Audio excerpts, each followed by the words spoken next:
Shalom Bapak Ibu. Sebelum kita membaca firman Tuhan ini, mari kita berdoa. Ya Allah, mohon anugerah-Mu kepada kami di dalam pembacaan dan perenungan firman-Mu ini. Dalam nama Yesus kami berdoa, amin. Khotbah epistel untuk minggu ini terambil dari Yohanes 1 ayat yang ke-29 sampai 34. Demikian firman Tuhan. Pada keesokan harinya, Yohanes melihat Yesus datang kepadanya dan ia berkata, "Lihatlah anak domba Allah yang menghapus dosa dunia. Dialah yang kumaksud ketika kukatakan, kemudian daripada aku akan datang seorang yang telah mendahului aku, sebab dia telah ada sebelum aku. Dan aku sendiri pun mula-mula tidak mengenal dia, tetapi untuk itulah aku datang dan membaptis dengan air supaya ia dinyatakan kepada Israel." Dan Yohanes memberi kesaksian, katanya, "Aku telah melihat Roh turun dari langit seperti merpati, dan ia tinggal di atasnya. Dan aku pun tidak mengenalnya, tetapi dia yang mengutus aku untuk membaptis dengan air telah berfirman kepadaku, jikalau engkau melihat Roh itu turun ke atas seseorang dan tinggal di atasnya, dialah itu yang akan membaptis dengan Roh Kudus.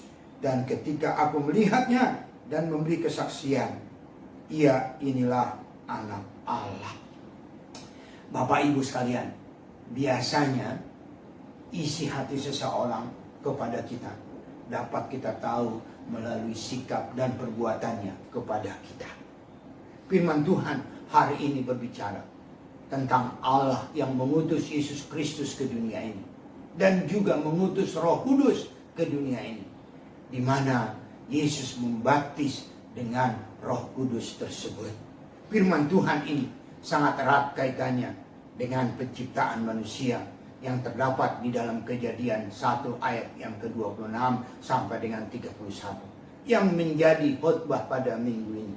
Di dalam ayat 26 Bapak Ibu dikatakan, firman Tuhan berkata, "Baiklah kita menjadikan manusia menurut gambar dan rupa kita." Dan kemudian di dalam Kejadian 2 ayat yang ke-7 dikatakan bahwa ketika Allah menciptakan manusia itu, Allah menghembuskan nafas kehidupan kepada manusia itu. Melalui proses penciptaan itu, kita boleh melihat bahwa manusia itu adalah ciptaan yang paling agung. Nafas Allah ada pada manusia itu, dan manusia itu diciptakan menurut gambar dan rupa Allah. Kemuliaan Allah ada pada manusia tersebut. Namun Alkitab mencatat bahwa manusia itu jatuh ke dalam dosa. Dan ketika Adam jatuh ke dalam dosa, bahwa gambar dan rupa Allah itu hancur di dalam diri manusia itu.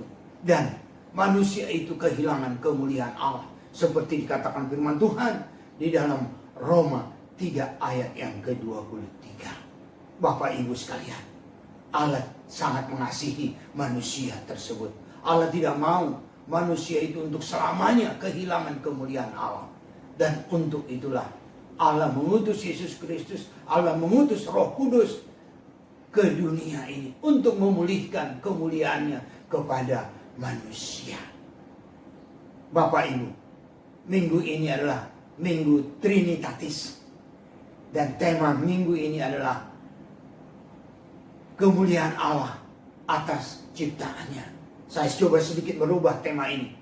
Kemuliaan Allah atas manusia. Tema ini mau menjelaskan bahwa kemuliaan Allah ada atas manusia. Namun kalau kita kembali kepada penjelasan tadi bahwa kemuliaan Allah itu telah hilang, nah menjadi pertanyaan adalah, apakah yang dilakukan oleh Allah untuk memulihkan kemuliaannya pada manusia itu? Nah, kalau kita membaca firman Tuhan di dalam Yohanes 1 ayat 29 sampai dengan ayat 34, kita akan menemukan, kita akan melihat paling sedikit 3 hal yang dilakukan oleh Allah agar kemuliaannya pulih kembali kepada manusia. Hal yang pertama yang dilakukan oleh Allah adalah bahwa Ia mengutus Yesus Kristus menjadi manusia. Dikatakan pada ayat yang ke-30, Bapak Ibu sekalian, bahwa Yesus telah ada sebelum Yohanes ada. Dan di ayat yang ke-34 dikatakan bahwa Yesus adalah anak Allah. Kalau kita teliti lebih jauh firman Tuhan di dalam Yohanes 1 ayat yang pertama dikatakan bahwa pada mulanya adalah firman. Firman itu bersama-sama dengan Allah dan firman itu adalah Allah. Dan di dalam ayat yang ke-14 dikatakan bahwa firman itu telah menjadi manusia dan tinggal di antara kita. Firman itu telah menjadi Yesus Kristus. Kita boleh melihat Bapak Ibu sekalian bahwa Allah mengutus Yesus Kristus. Yesus yang adalah Allah menjadi manusia supaya apa? Supaya bisa bertemu dengan kita. Dia harus menjadi sama dengan kita untuk memberikan kemuliaannya, untuk memulihkan kemuliaan yang telah hilang tersebut. Bapak Ibu sekalian, kita sangat berarti bagi Allah. Allah sangat mengasihi kita. Hal yang kedua yang dilakukan oleh Allah adalah bahwa Ia mengorbankan Yesus Kristus untuk menghapus dosa kita. Di ayat yang ke-29 dikatakan Bapak Ibu sekalian bahwa Yesus adalah anak domba Allah yang menghapus dosa manusia. Bapak Ibu, domba adalah binatang yang biasanya dikorbankan untuk menghapus dosa manusia pada perjanjian lama. Dan Yesus adalah domba Allah yang harus dikorbankan untuk menghapus dosa manusia. Dan ini sesuai dengan yang tertulis di dalam 1 Petrus 1 ayat yang ke-19 bahwa kita ditebus dengan darah yang mahal, yaitu darah Yesus Kristus. Dan lebih jauh firman Tuhan mengatakan Bapak Ibu sekalian bahwa Allah memperdamaikan dirinya dengan kita melalui kematian Yesus Kristus di kayu salib. Bapak Ibu, memang Allah sangat mengasihi kita, tetapi tidak serta-merta kasih itu membatalkan hukuman.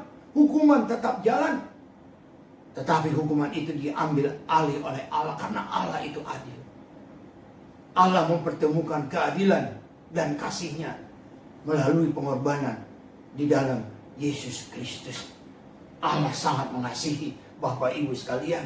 Dia sampai harus mengorbankan Yesus Kristus mati supaya kita menikmati kembali kemuliaan Allah yang hilang tersebut. Nah Bapak Ibu sekalian, hal yang ketiga yang dilakukan oleh Allah adalah bahwa Ia mengutus Roh Kudus ke dunia ini.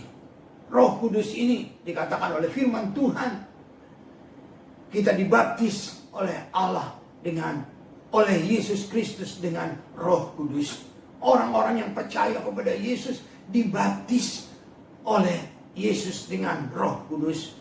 Dibaptis artinya apa Bapak Ibu sekalian? Bahwa kita dimasukkan ke dalam hadirat Roh Kudus. Kita menjadi ada di dalam naungan Roh Kudus Bapak Ibu sekalian. Seperti halnya firman Tuhan di dalam Efesus 1 ayat 13.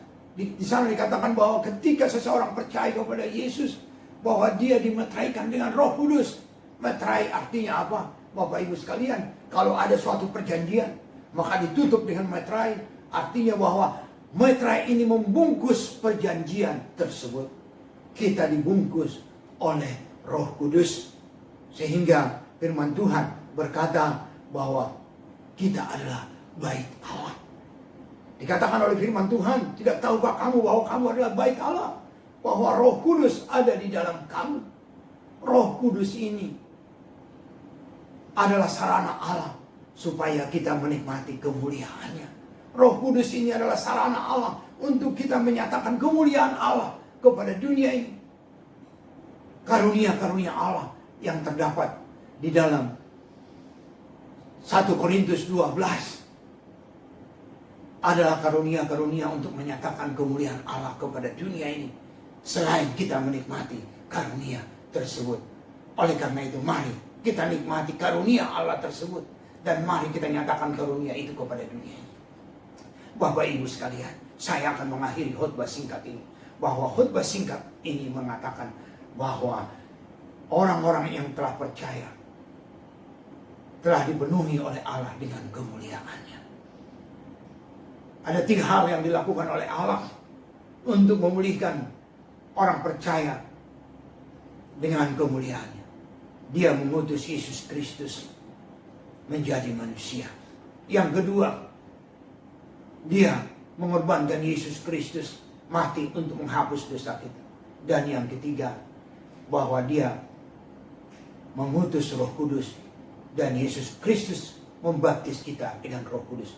Oleh karena itu mari nikmatilah kemuliaan Allah. Nyatakan kemuliaan Allah itu kepada dunia ini. Amin. Mari kita berdoa.